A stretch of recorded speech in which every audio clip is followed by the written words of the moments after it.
जैसे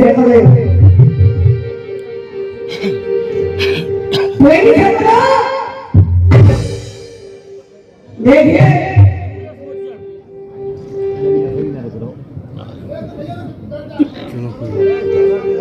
मानिए भैया मानिए, अरे सब बैठ जाओ साहब।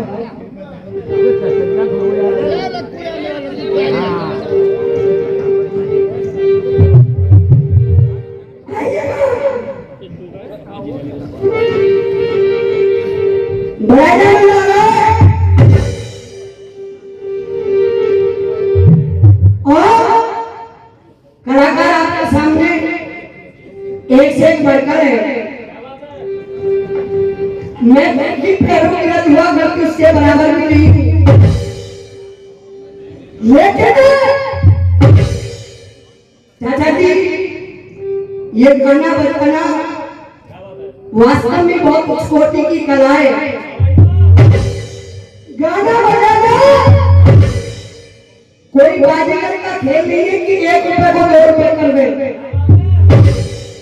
लेकिन पहली बार आप किस मस्ती में प्रवेश किया है और ये हमारा परम सौभाग्य है कि आप किसी महान सरदारी के दर्शन हमें प्राप्त हुए।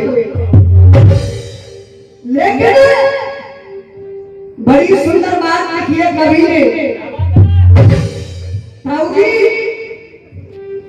कि ना राम किसी को मार के, विचार कीजिएगा, ना राम किसी को मार के और गुनाह प्यारे राम अपने आप ही मरत है कर कर खोटे। इंसान केवल अपने कर्मों से मरता है। कोई अच्छा कर्म करता है उसे अच्छा नतीजा प्राप्त होता है, और कोई बुरा कर्म करता है उसे बुरा नतीजा प्राप्त होता है। लेकिन आइएगा, इस इंसान के लिए बड़ी सुंदर चेतावनी दी और लिखा भैया जी कैसे।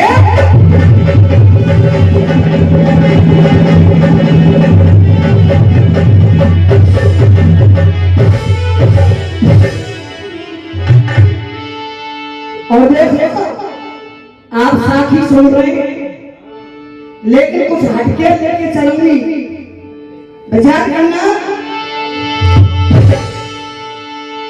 अब तेरे सर पे कर्जे काल मार जा तू। इंसान इतना गुमान मत कर, इतना घमंड मत कर। क्यों भैया जी?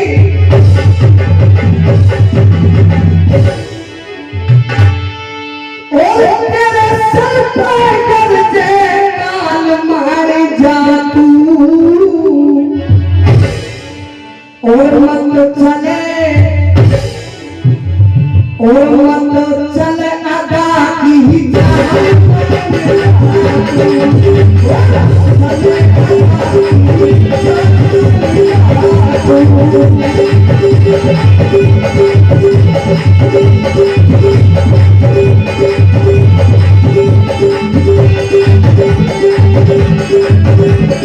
आप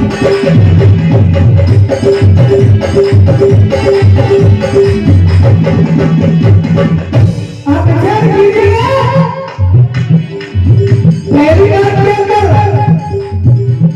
कवि सिंह साहब को समझा रहा है, चेतावनी दे रहा है, देखा भैया जी कैसे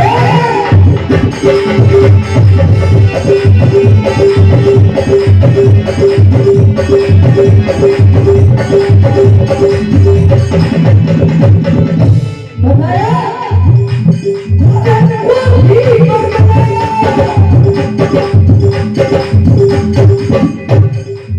नीचे ऊपर सब एक साथ आए होंगे उतरिया में नीचे कब उतरेंगे ये तो इतनी सुस्ती में बैठे ना पहले तो सुस्ती को छोड़ो हाँ और भैया अगर ठीक मारे भी टोल में ना कोफी मारे भैया वो भी टोल मेरी दो और प्यार से सुने बड़ी सुंदर बात ठीक है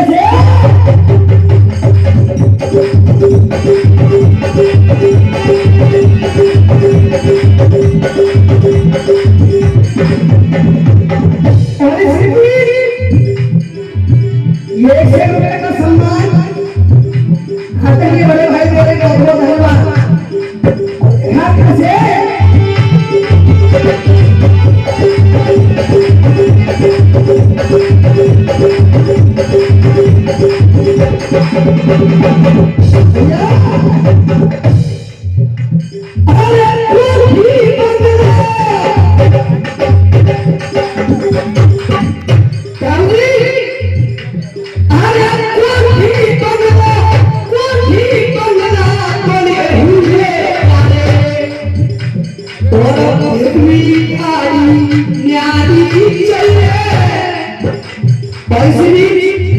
ये मान सम्मान मिल रहा है बुजुर्गों की तरफ से बहुत बहुत धन्यवाद और लिखा गया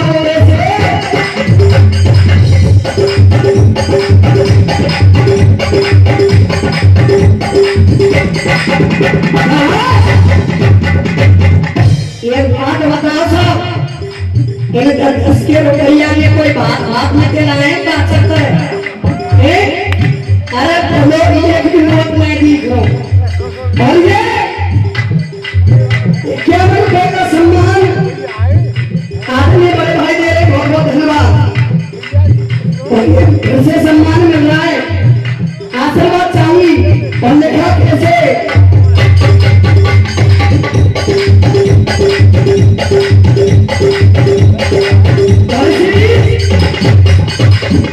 ₹51 का सम्मान आदरणीय हमारे चाचा जी दे रहे बहुत बहुत धन्यवाद और ये ₹51 का सम्मान आदरणीय ताऊजी दे रहे बहुत बहुत धन्यवाद और लिखा कैसे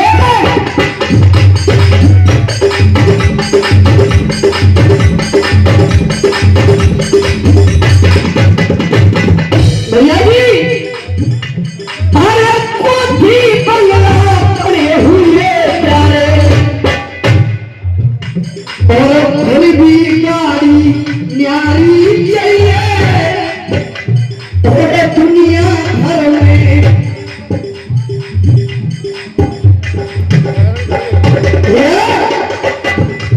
और दुनिया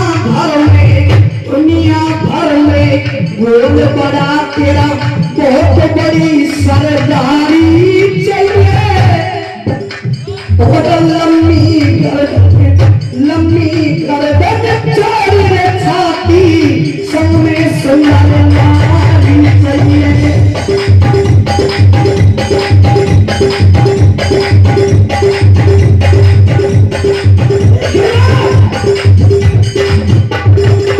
लिखा भैया की वो क्या हाल करे ये हाल मान जा तू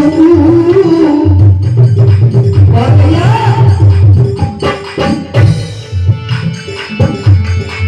वो कुछ करने पिछला क्या मान जा तू वो मत चले आका की हाल मान जा तू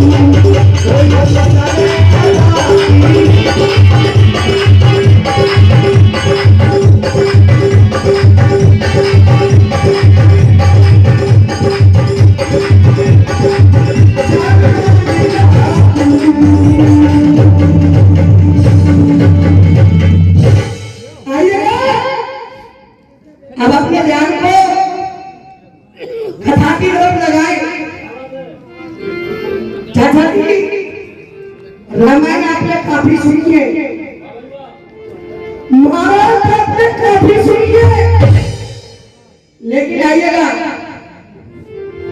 आपको लेकर के चल रही हूँ एक बड़ी सुंदर इतिहास की तरफ।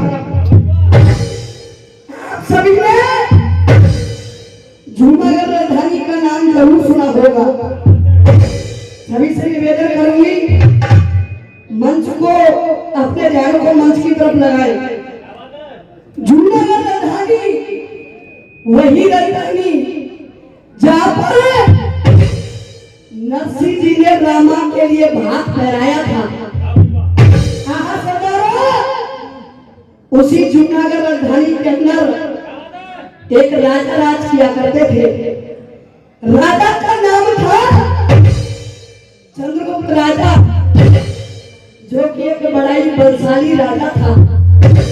ताऊ जी कहते हैं कि बुढ़ापा एक कड़वा सत्य है जिसे हर किसी इंसान को स्वीकार करना पड़ता है।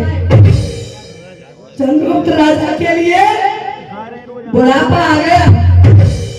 सरदारों, चंद्रगुप्त राजा के एक बेटा था, उस बेटे का नाम था मदन सेन। अपने बेटे को बुलाया और कहा, बेटा मदन सेन, ये राजपाट चलाना अब मेरा बस की नहीं रहा है। मैं आज से तुम्हें इस जूनागढ़ राजधानी का राजा बनाता हूँ, लेकिन एक बात कहती कि बेटा, मैंने अपनी इस प्रजा को सुख दिया है, तो तुम भी मेरी इस प्रजा के लिए सुख देना, इस प्रजा को कभी कष्ट मत देना। सरदारों, मदन सेन जूनागढ़ राजधानी का राजा बन गया। राज्य चलता रहा। कुछ दिनों के पश्चात चंद्रगुप्त राजा महलों से बाहर जाते, बच्चा बच्चा से पूछ रहे, जन जन से पूछ रहे कि भाई मेरे लिए ये बताइए, मेरा बेटा मदन सेन कैसा राज्य चला रहा है। सरदारों, बच्चा बच्चा ने जवाब दे दिया कि महाराज, आपका बेटा मदन सेन अच्छा राज्य नहीं चला रहा है, वो तो इस प्रजा को कष्ट दे रहा है। इतनी बातें सुनी, चंद्रगुप्त राजा महलों में वापस आ गए।